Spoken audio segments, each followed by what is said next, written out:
Chapter 8. Hero's Tower. I rubbed my eyes as Phil knocked on my door. I'm up. Let me turn off my alarm. I threw off my covers and scrambled to turn off the alarm and get dressed. I ran over to the door and flew it open and closed it. I walked out into the hallway. Pictures lined the walls of every one of Phil's children.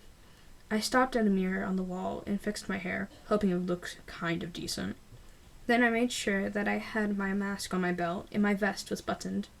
Then I walked down to the living room. A tall man stood there, a red cape lined with white fur and pink hair flowing down his back. He wore a white shirt that had a little bit of dirtiness to it. A sword was put on his belt, and his pants were a rich dark red, and with dark black combat boots. He had a mask of a hog skull, probably above his upper face. His head shot towards me. Wilbur? He asked, kind of sounding surprised, and opened his arms. I opened my arms before running at him and hugging him as tight as I could. He smelled of gunpowder, and he felt as hard as stone. He hugged me back tight, lifting me up off the ground. Once he put me back on the ground, I yelped as loud as I could. Anastasius! I missed you! Where have you been? I missed you too, Wilbur. I've been everywhere. You've gotten so much taller. He put me down and bent down a little bit to match my height. But you're still shorter than me. He laughed a bit before ruffling up my hair. Once he looked over to Phil, he started talking again. Mom said to tell you she'll be home later. You both ready to go? Yes, I said urgently, putting my mask on. Ace is coming with us. He's on our team. Jack's going to get us help in. Then it's going to be just us on the inside. Alright, let's get going. Phil blurted out as he ran over to the door and started to fly off, his shadow shrinking as he flew towards the hero's tower. Anastasius ran out, his cape flowing behind himself, and I followed right after. Later on, we ran into Ace, and he and Anastasius were catching up on about all the years that they have missed, which is a lot. I'm 25 now, by the way. Once we got there, Solar Flare and Optimizer were waiting for us in the shadows. We bypassed the cameras and made our way towards the entrance door. Optimizer ran up to the keypad and touched it. Nothing happened for a moment. Then, he disappeared. Solar went over to the keypad and was tapping the screen so Optimizer could know where to go. Eventually, he did it and got there. Phil took out his pocket watch. He whispered. It's okay, he knows what he's doing, Solar replied. The light on the keypad turned green, and Optimizer came out of the screen. But he was so bloody. His entire left side, which was blue, is just practically red. Solar grabbed onto him and held him upright. Go. Me and Def will help him. You go get Apollo. I nodded, then led Anastasius and Ace inside the hero tower. The walls were blinding white, and the floors were shining metal. This way should be Apollo, Ace said, his phone out and pointing down towards the left hallway. We'll follow you, Ace. I looked up and at my right, at Anastasius. He nodded once, then looked over at Ace, who was already walking ahead. I ran up to greet him as well, and so did Anastasius. Just a few more feet. Anastasius grabbed Ace and covered his mouth, pulling him back around the corner. Footsteps could be heard around the way. Ace was about to go out there. There were 2 people. One, definitely Glitch.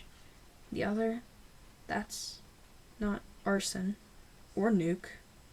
It might be No, it couldn't be. Is it? Glitch walked past with a man in a green hoodie. The hoodie was tucked into the white flowy pants. He had on black boots with neon green laces. There were light brown bracers on both of his arms. The man had a poorly drawn smile that was on a mask that was attached to a string that wrapped around his waist. Dark green fingers gloves he were put on both of his hands, and a dark green cape draped from over their left shoulder.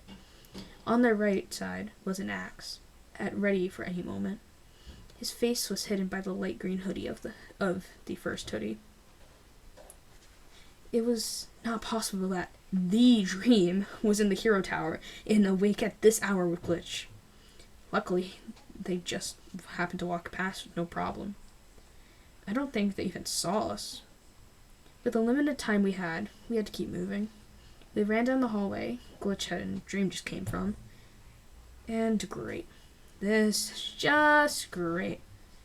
Red lasers went from left to right down the hallway we need to go down. You're up, Ace chirped.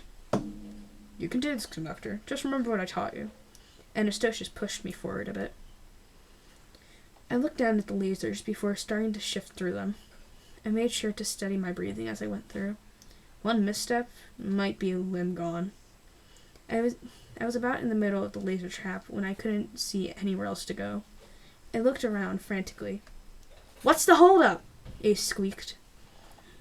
I don't know where to go next. There's too many lasers in this area.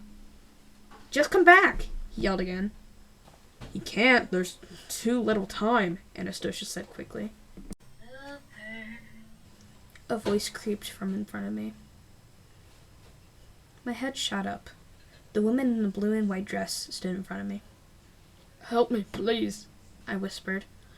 You helped me before. Just help me again, please. The woman looked over to a panel on her left and went over to it and typed in the code. Eventually, the laser switched off, and I stood up and looked at the woman. What's your name, please? Please, just tell me your name. I went over to her, and she looked up at me. Sorry, She said. Her voice was light.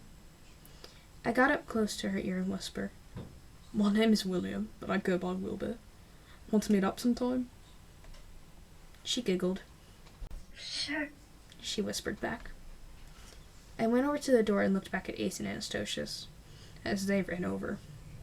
Can you pry it open, Anastasius? Alright. He went ahead and put the blade of the sword in the middle of the door and pried it open. The room was pretty dark, with the light that was in the middle of it. Wilbur? A struggling voice wept. I ran in the room as Ace turned on the lights. The room was a mess. And in the center of the wood was a wooden chair, with Tommy tied up to it. Tommy! I screamed, sliding across the floor and grabbing his face, making him look up.